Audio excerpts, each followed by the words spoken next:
Après les rencontres avec les parties prenantes dans le déroulement des législatives de 2023 et comme annoncé au cours de ces rencontres, la Sénat procède ce jour à la publication officielle du calendrier électoral finalisé en présence des représentants des partis politiques, des ministères sectoriels et institutions, ainsi que des organisations de la société civile et des médias.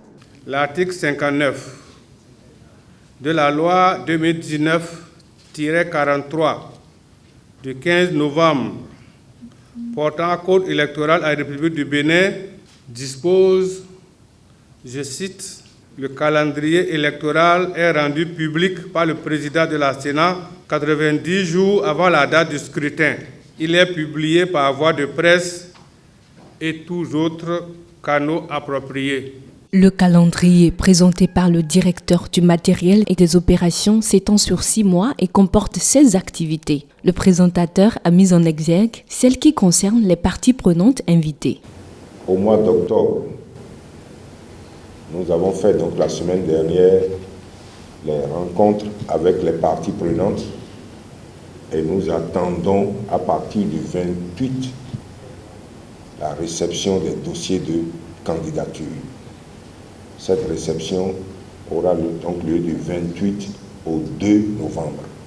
Ensuite, au mois de novembre, nous aurons la publication des partis politiques qui auront déposé leur dossier.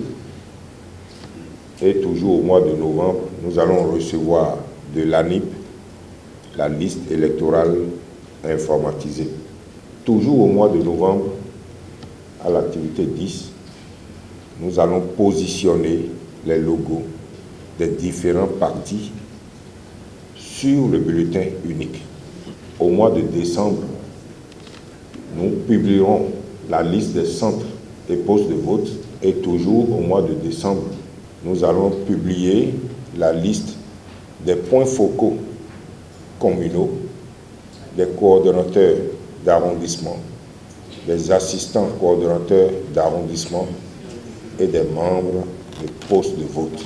Donc l'activité 13, toujours au mois de décembre, ce sera l'ouverture de la campagne électorale. Quant au scrutin, il se déroule le 8 janvier 2023 et le 11 janvier, la Sénat publiera les résultats provisoires de l'élection des membres de l'Assemblée nationale de la 9e législature. Le calendrier ainsi présenté est sans débat, a souligné le président de la Sénat. Nous qui sommes assis ici, nous n'avons aucune compétence de changer une virgule. Il invite par ailleurs tous les acteurs de la presse ainsi que les autres parties prenantes à faire large diffusion du calendrier électoral publié.